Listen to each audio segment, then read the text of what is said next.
This next post is by u/obsidian-winter. What do you mean the rules apply to us? My son is home educated. We tried school, they broke him. We pulled him out a couple of years ago, age 7, and started to teach him ourselves. His 3-year-old little sister attends a nursery attached to the school and will start proper school this September. When we started at Home Ed, we made a point to make connections with Home Ed community, and we quickly discovered that Home Ed parents tend to fall into a gradient that ranges from academic type who found the school system failing their kids, to crunchy Karens who are conspiracy theorists, or CKCs. CKCs also tend towards permissive/free-range parenting, aka letting their kids run feral, and then getting pissed off at anyone who calls their kids' misbehavior into question. Fairly early on, we were invited to a Home Ed trampolining session at the local trampoline park, a massive warehouse kitted out with padded gymnastic-style floors, dozens of trampolines set into the floor, and an inflatable assault course. Kids over 5 could go in without an adult, so a lot of kids were just set loose while the parents chat in the cafe. We were told £9 a week for the 2 to 3 hour session only, and get the annual membership, and you can get 1 hour a day for £4 a month, but they let you stay the whole 2 to 3 hours. We went with the annual membership because it made the most sense. All was well with the Home Ed parents except for the CKC's snobby attitude when it came to adults socializing together.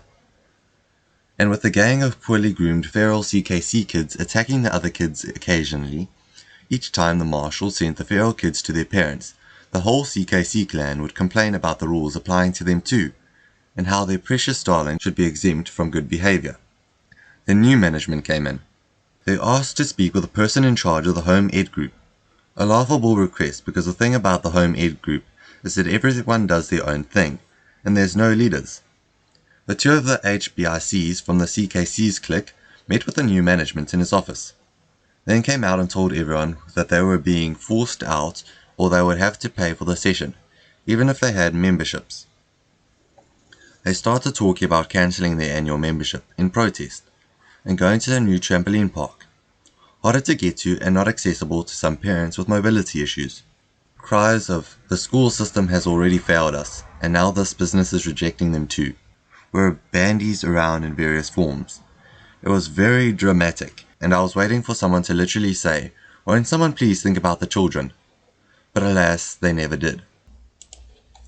The thing is that, as previously mentioned, there was a scale of crazy. The CKCs were on one end, but there were others that didn't subscribe to the idea that everyone was out to get them. A couple of the outsiders, people the CKC refused to acknowledge because they weren't crunchy enough, contacted the new manager. It turned out that things weren't as one-sided as the CKC wanted us to believe.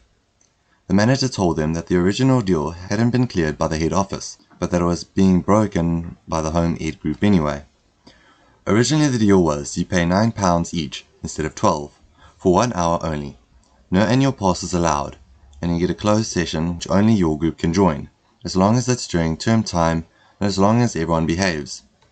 What we were getting was you pay £9 or you have an annual membership with private sessions. Not even birthday parties get the whole park to themselves, lasting 2 to 3 hours, and you can come during holidays too. And your feral kids can attack people without consequences. The new manager said that the head office wouldn't agree to what we were getting in reality, so either he had to go to the actual original deal or negotiate something new. He offered us out passes not to have a closed session. He offered discounts for second hours. He offered the closed session, but we pay. He asked for other suggestions. He was not the child-hating monster which the CKCs had painted him as. The non-CKCs talked, and we discovered that most of us were happy with the open sessions, which meant we could use our passes, and that the only thing we and our kids disliked about the weekly Home Ed sessions was the feral kids and the CKC parents. We also realized that the CKCs were talking about boycotting and switching parks. We talked to the manager and suggested that we let the CKCs boycott. Trace takes itself out. And then after the summer holidays, we changed to the suggested open session, with the passes accepted. There was also a nudge and a wink to tell him that his marshals can crack down on bad behavior, because the only customers he would lose would be the CKCs and their children beasts. He was happy with that. We were happy with that. The CKCs were not happy with that. They were expecting a mass walkout of home ed people in the solidarity with them and their badly behaved spawn, who were being wronged terribly by having the rules applied to them. They complained at length about how we were betraying them. They couldn't understand that no one wanted them around. Not the parents, not the kids, and not the business. The tantrum continued online in forums for weeks until the CKCs got bored of being ignored and stopped bringing it up. A couple of them tried to carry their way in again at the discounted price, which ended up with security escorting them out. One of them used their membership to get in but was asked to leave when a kid bit someone and she refused to go in with him to make sure he didn't do it again. Since that day, home ed sessions have become much friendlier and needed less first aid. We have a good working relationship with the manager, and any new CKCs that try to ruin the peace either learn quickly to keep a lid on things or they leave fast.